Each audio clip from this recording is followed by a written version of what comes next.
Good afternoon, and thank you for tuning in on LCTV. I want to thank first the station manager, Dave Bartlett, the entire LCTV board, and for agreeing to sponsor this state senatorial question and answer session.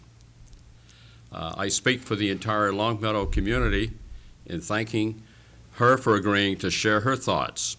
She is the senatorial candidate Deborah Boronski for the 1st Hampshire and Hamden District.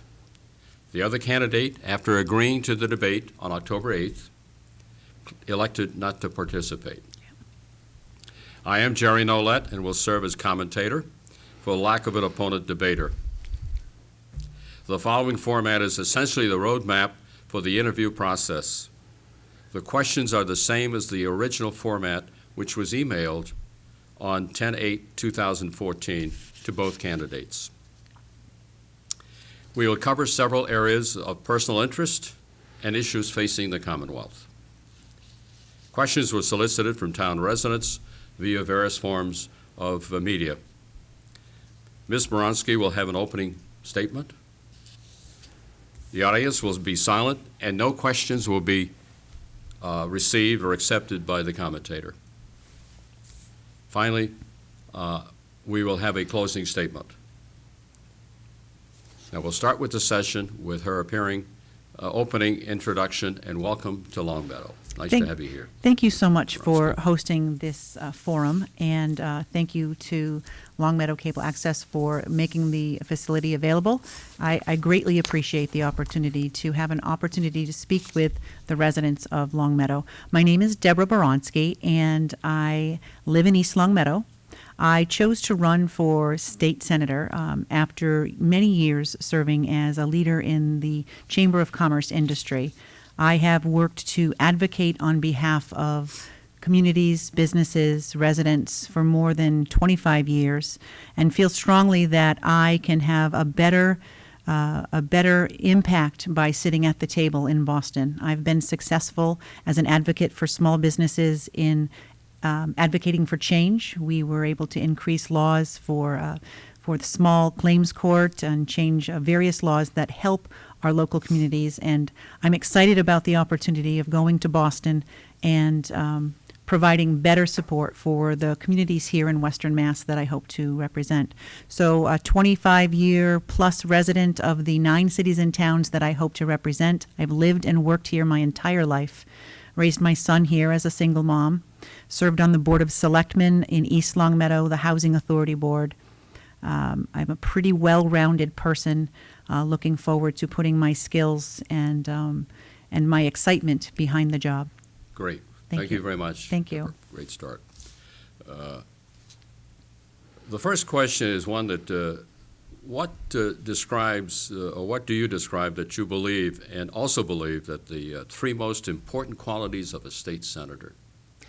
The 3 most important qualities of a state senator. First and foremost, I think that they have to have a vested interest in the communities that they hope to represent. That this is not something that someone should just happen into. If I'm going to represent 9 cities and towns in Western Mass, then I have to have an in-depth understanding of who the people are in those communities and what the individual concerns are for those cities and towns. So I think that having a deep and knowledgeable understanding of those cities and towns that you hope to represent would be one. Number 2, I think dedication and commitment to the communities by example would be very important. Certainly putting something on paper is one thing, but I have a resume filled with proven accomplishment for things that I have done in the cities and towns. So I think that the people of the district need to have a sense of comfort knowing that the person who's going to represent them has the skill set and the tenacity to get the job done. And third, I would have to say honesty.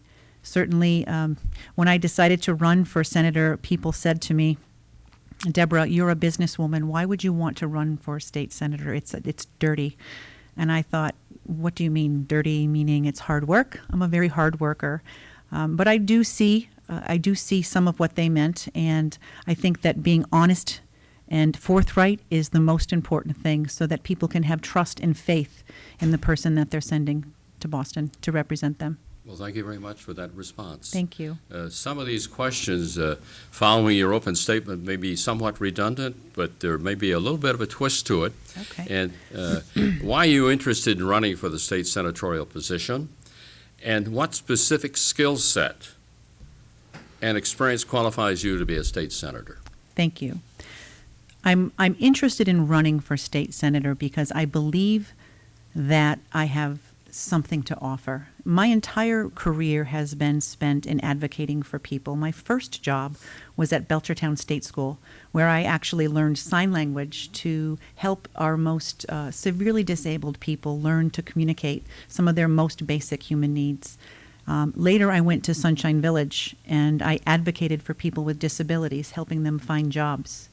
And my career in chambers of commerce led to the second part of my advocacy, which is advocating for small businesses and communities, working with elected officials to make sure that our communities are supporting our small local businesses so they can provide jobs for our sons, our daughters, our grandchildren.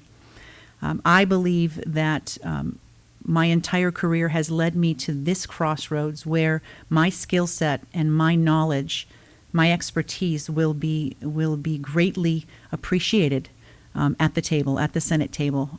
I bring a common sense, business-minded approach to the discussion, and I believe that it's lacking in Boston, and I believe that it will be welcomed. Thank you very much. My specific skill set.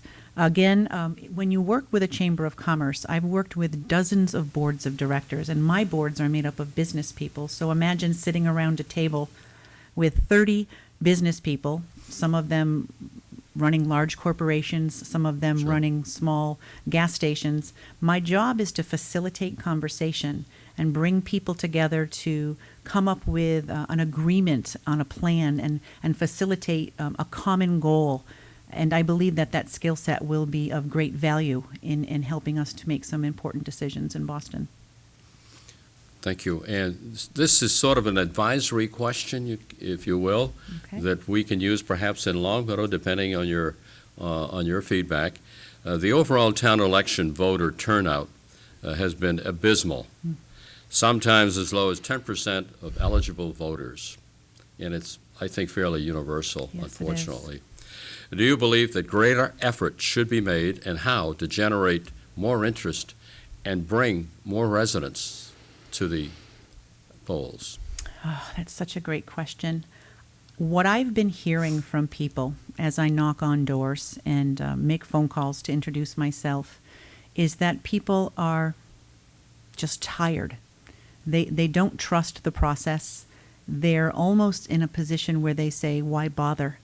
It's the same old, and they don't feel that their one vote is going to make a difference.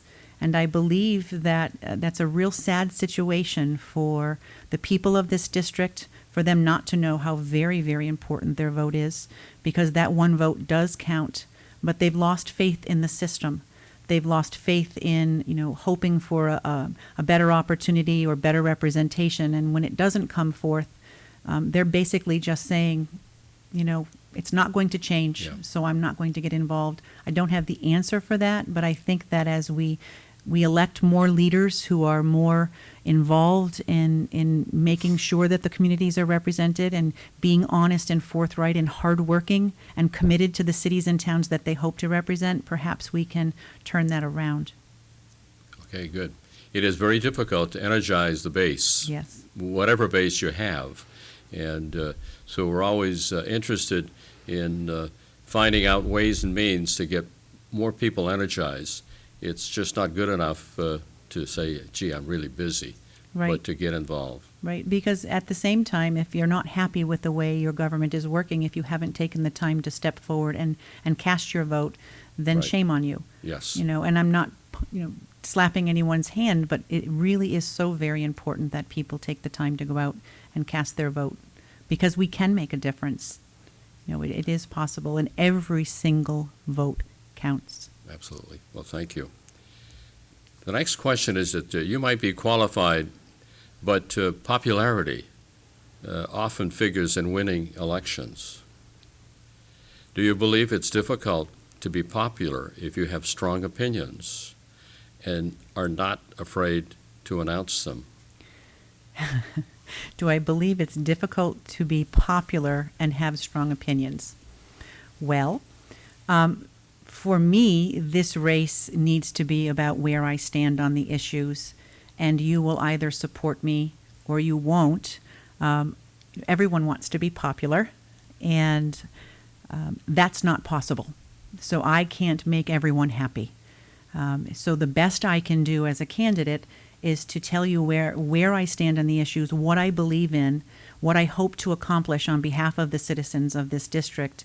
And if we decide that we don't agree, then that's okay. You know, I respect other people's opinions, and that's okay. So I would love to be popular, but I would rather be right on the issues and go with my heart and my belief on what I think is best to represent the people of this district. Now, if elected to your position, what is your highest priority for change in state government, and how would it be implemented? Thank you for asking me that. One of the most important things that I would like to do, first and foremost, is to initiate legislation that mandates every state agency participate in some kind of process improvement program. Private industry has for decades been using programs that allow them to go through their systems and evaluate how things are getting done. It's called lean. It's the taking apart and putting back together of a program. I believe that the state of Massachusetts is rich. I believe that we have a spending problem and that we have a problem with managing the programs and services that we have in place, and that by putting into practice a taking apart and putting back together of those programs, we can be in a position to save millions of dollars. There are cities and towns and states today who are implementing lean practices that our private sector businesses have been, as I said, implementing for decades and keeping their businesses alive and growing. One example would be a highway department in Ohio went through a process of pipe laying, took it apart, put it back together. They went from a 63-day turnaround to 6 days and saved $53 million. There are dozens of examples, and I would point to my website if people wanted to go to my website and look under the issues tab. I have all of my positions, and my petition to improve state government efficiency and effectiveness is listed there for people to review. So your website then is accessible, and that would be... Which is Boronski for Senate.com. Well, thank you. Yeah. Thank you. I guess to build on that question, are there any state services that you feel could be either reduced or eliminated, and in order to decrease costs? And maybe, again, please explain your reasoning. Okay. Kind of a build-up on the prior question. Yes, there's a big build-up on that one. Obviously, our welfare system is in desperate need of oversight, review, and revision. And I'm going to give you an example. I'm not sure how we go about solving this problem, but when I give you this example, you'll see where I'm going with it.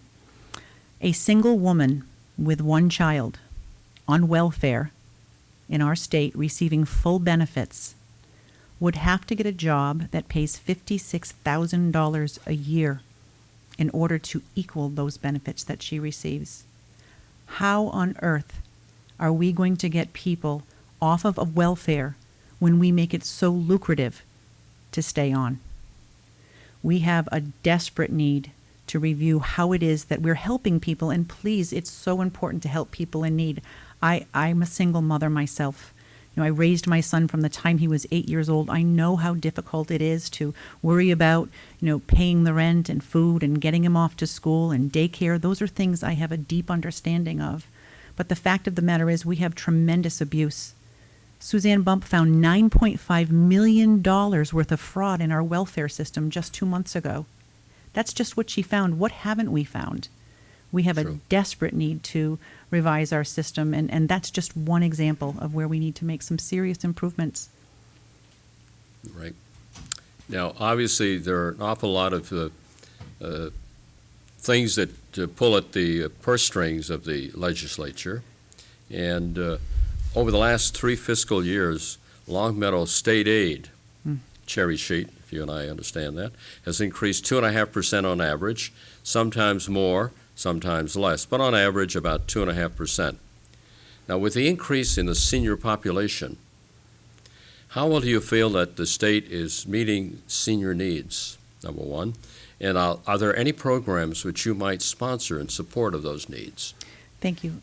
So, no, we're not taking good care of our seniors in any way, shape, or form. Obviously, our state aid has gone down, and the impact on cities and towns is not only our seniors, but is, the increased, the unfunded mandates that we receive from federal and state government are causing cities and towns to have to increase their taxes and or take services away. So with regard to our seniors, I think the number one concern that I'm hearing from our seniors is, the impact that the Affordable Care Act has had on them. My mom is 78. Sorry, Mom. And You'll pay for that. I probably will, though. She might not be watching. She's 78. She lives in senior housing. She's on a fixed income. My dad left her a small pension, which means she doesn't qualify for Mass Health. She's a diabetic. She has to pay for all her own prescriptions. She is in need. Luckily, she has 5 children, 4 of us here to help her with that. But our seniors need people to make sure that they're not being taken advantage of. There's too many scam programs out there taking advantage of seniors. We need to make sure that they're safe and that they know how to be kept safe. We need to make sure that they have available transportation.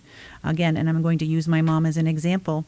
Although she has 5 children, we all work and can't be there for her. If not for the transportation that they have available, she couldn't get to her doctor's appointments. She couldn't get to the senior center, which she so enjoys. She wants to maintain her independence.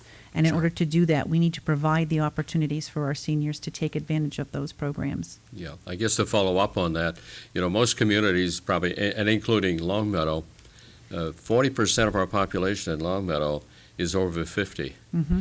And unlike a lot of other issues or concerns, obviously it's a concern of that 40% that's over Absolutely. 50, and that 40% hardly has a champion.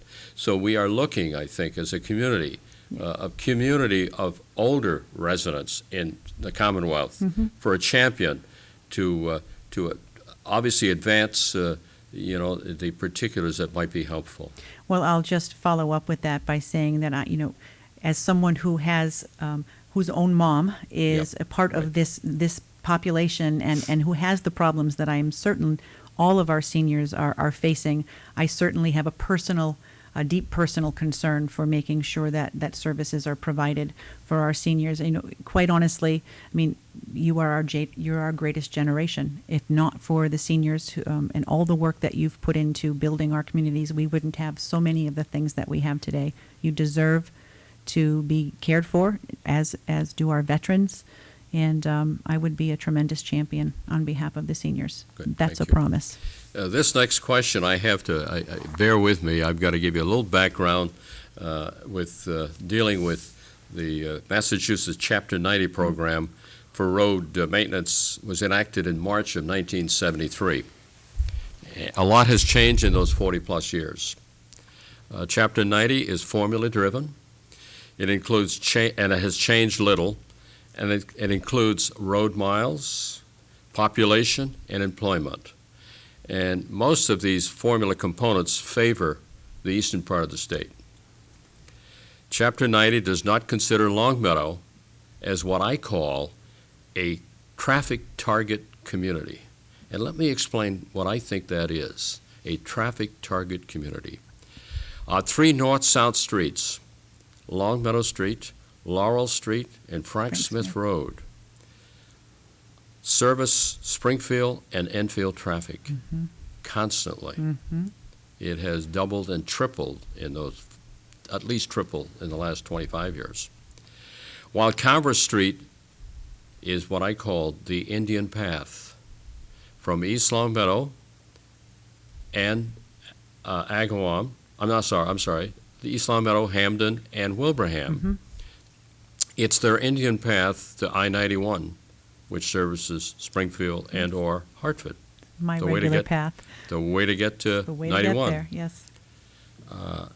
These are major traffic changes impacting Longmeadow. Now, Longmeadow, as you well know, is a completely built-out community. Yes. Yet we have 302 streets and 100 miles of roadway, many of which, as previously mentioned, carry both adjacent and out-of-state town traffic with the prospect of additional casino volume. The question to you is, do you believe and would you support modifying the current Chapter 90 formula to reflect current traffic patterns and community needs? Yes. The short answer is yes, and I will elaborate on that. I have a lot of experience with traveling through Longmeadow, and I absolutely understand your pain. Living in East Longmeadow, I run several organizations in Connecticut and Springfield, so I am often going one way or the other on Route 5 via Converse Street. Our laws, many of our laws in Massachusetts are antiquated, and certainly what might have worked 50 years ago is not working today. And that's one of the problems that we have, is there are so many laws on the books and so many things that tend to take precedence that towns like Longmeadow, who are small bedroom communities, yet have a very different problem that many other small communities like Longmeadow don't have. Beautiful community, bedroom, lots of beautiful homes with roads so well traveled that it just doesn't make sense. And you're absolutely right. The formula is inaccurate, and needs to be assessed. I live in East Longmeadow, where the very famous Rotary is. We are in the Guinness World Book of Records. We have a lot of challenges with our roads and our bridges here in Western Massachusetts, not only in the formula that we use to decide Chapter 90 money, but even in the allocation of getting those roads and bridges fixed. In East Longmeadow, Elm Street, which is a state road, has been on the list for 18 years. We were approved 18 years ago, and finally the DPW decided to fix it itself because it was in such disrepair. Yeah. So there's a tremendous problem with paying attention to what's going out here in Western Massachusetts and also taking care of those homes. So I would be a strong advocate for change. Thank you. Obviously, most towns have these demanding infrastructure needs, and certainly Longmeadow is no exception. Right. With some of our water mains and sewer mains, they're elderly. Some are 90 years old. Yes. So obviously, any support we can get is certainly very appreciated. So. And just going back to my initial platform, which is responsible and accountable spending, if we can get our programs in place on a state level, we'll have more aid to give back to cities and towns, so each individual town can make decisions about what's most important to them. Right. Good. Thank you. The next question is prefacing it, if you win the senatorial seat, Republicans are still likely to have very minor legislative representation in Boston. To some voters, that translates to scant legislative influence as well. So as a Republican, please outline the advantages you intend to bring to the 1st Hampden, Hampshire district. That's a great question, and I'm really glad you asked it, because as a Republican, I'm bringing a certain set of beliefs and understandings and skill sets to the table. But that doesn't mean that if you're a Democrat, that you don't have a good idea. There are so many issues that we as a legislative body can talk about that have nothing to do with being a Democrat or a Republican. It has everything to do with economic development, job creation, and making our cities and towns a better place to live and work and raise your family. And I'll point to a perfect example, the Ludlow Mills. Senator Gail Canderas worked on that project with Representative Joseph Wagner and Mr. Petrolotti, Representative Petrolotti, 3 Democrats. Great work. It's not a Republican or Democratic conversation. It's a good quality conversation about what's good for our district. Another great example is Belchertown State School. That property it's owned by the state. It's been abandoned. Senator Canderas has championed bringing mass development in there to do some cleanup. She's a Democrat. I applaud her. I don't care that I'm at the table with 36 Democrats. I care that I bring a conversation that's desperately needed in Boston. I bring a different perspective and a different view. And how can we come up with a good decision if we're not thinking about and hearing all sides of an issue? And so that's what I bring to the table. I also have skills in facilitation and working with people. It's what I do. I run chambers of commerce. I work with thousands of business people, large and small, and that's what we do in a chamber of commerce. We talk about what's important. We listen to all sides of an issue. We work with our elected officials, and we come up with the best decision, regardless of Republican or Democrat.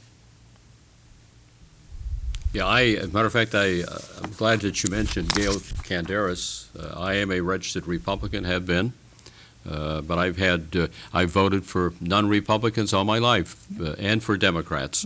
But I served with Gail on the board, and I consider her as a personal friend when I was on the select board in Wilbraham.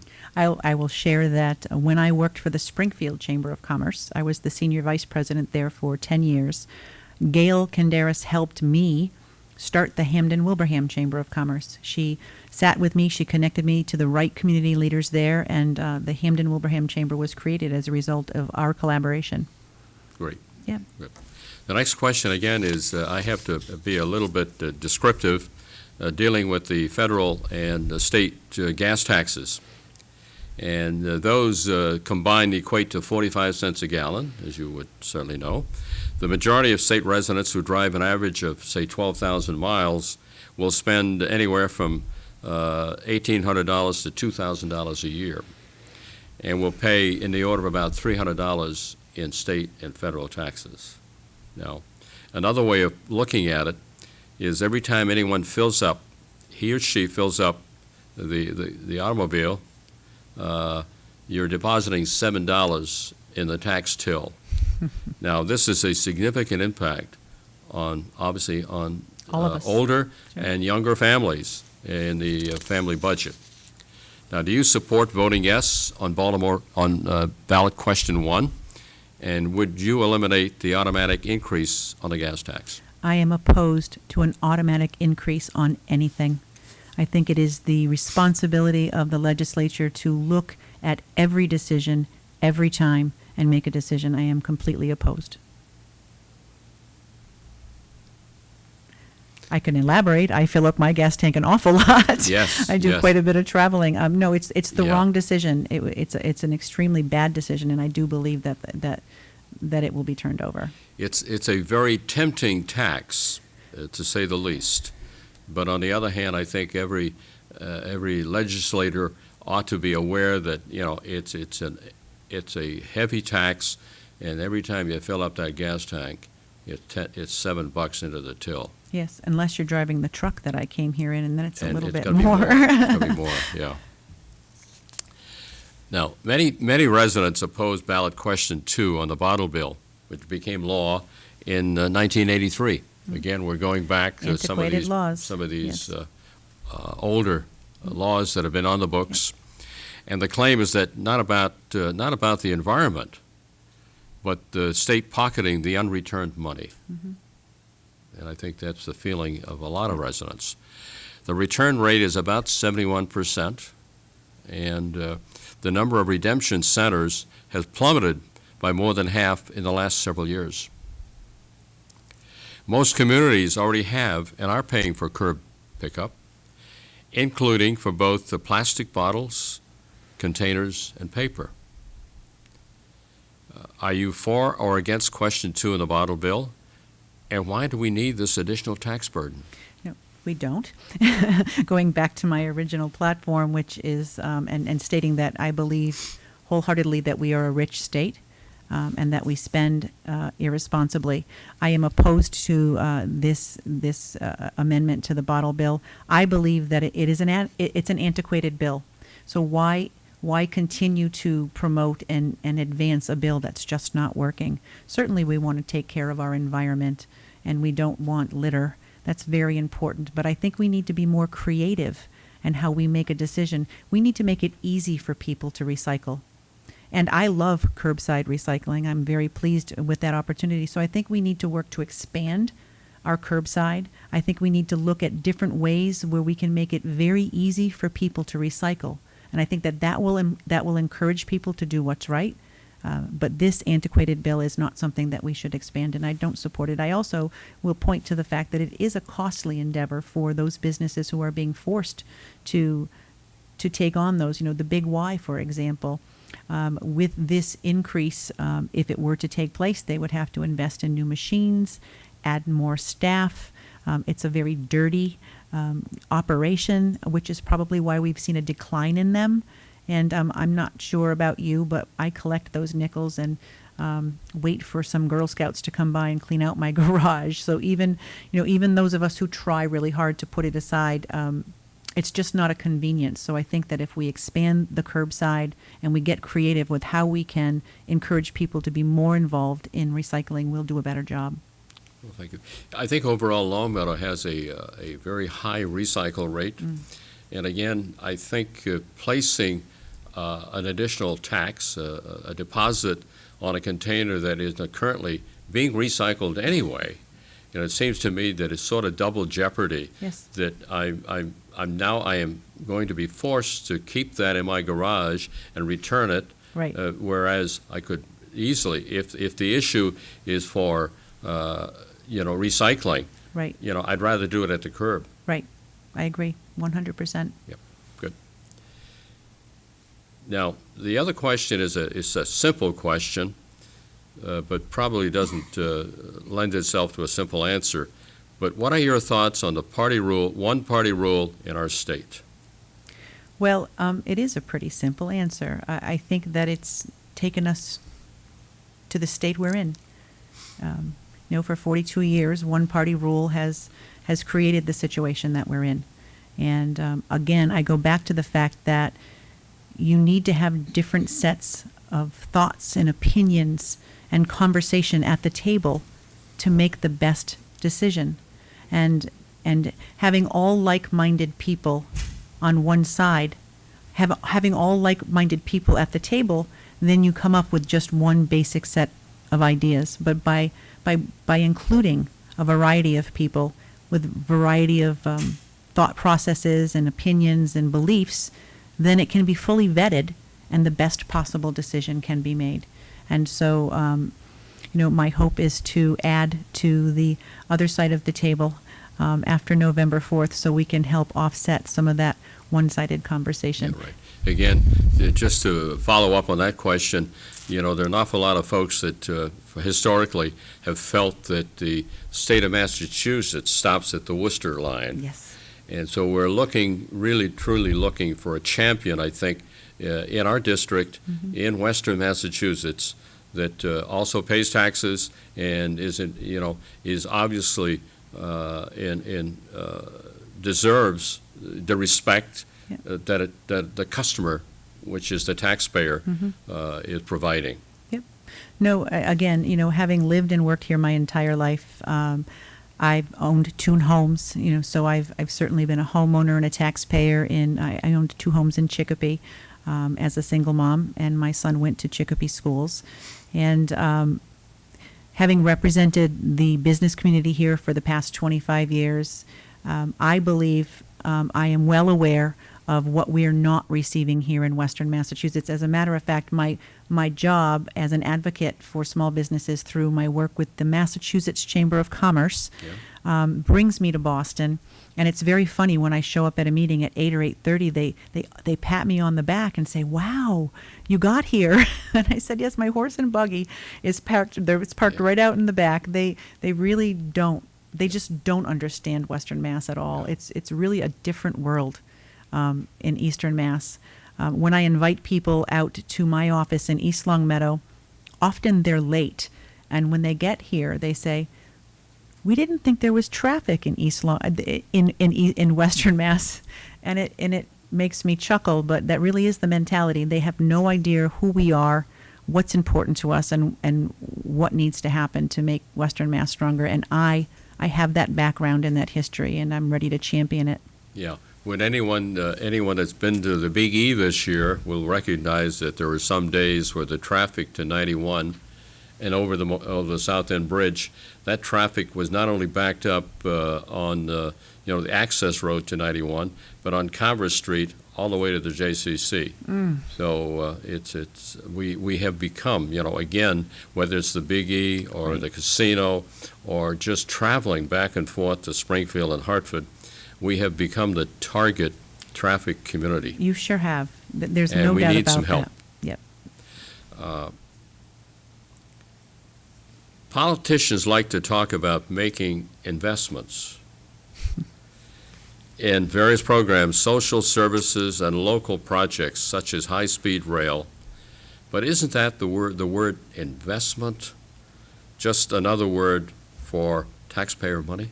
Yes, it most certainly is.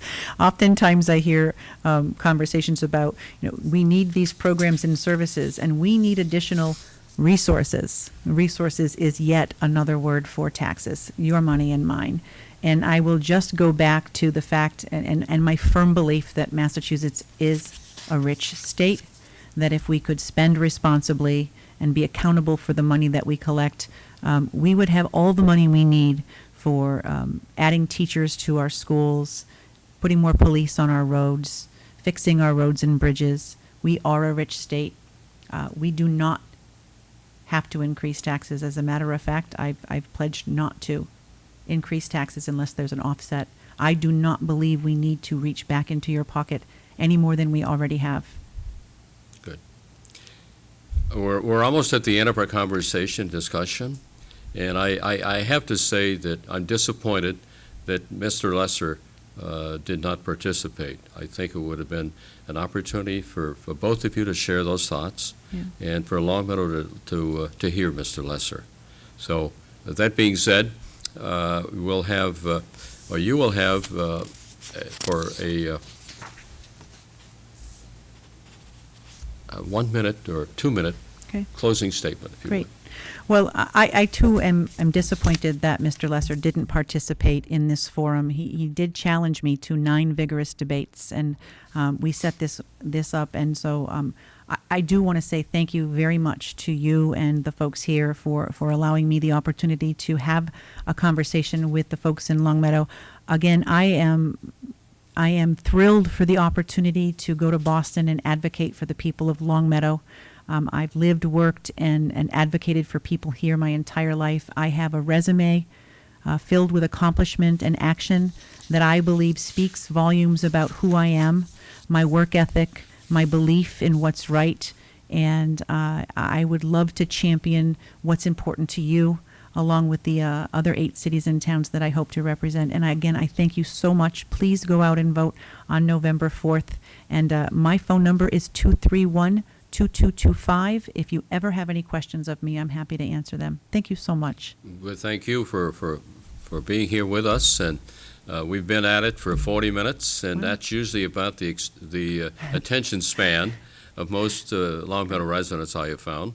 And so, by all means, I don't want to step on your statement, but by all means, let's all vote on November 4th, and it's important to all of us. Well, thank you again. Thank you and so good much. luck. I appreciate it.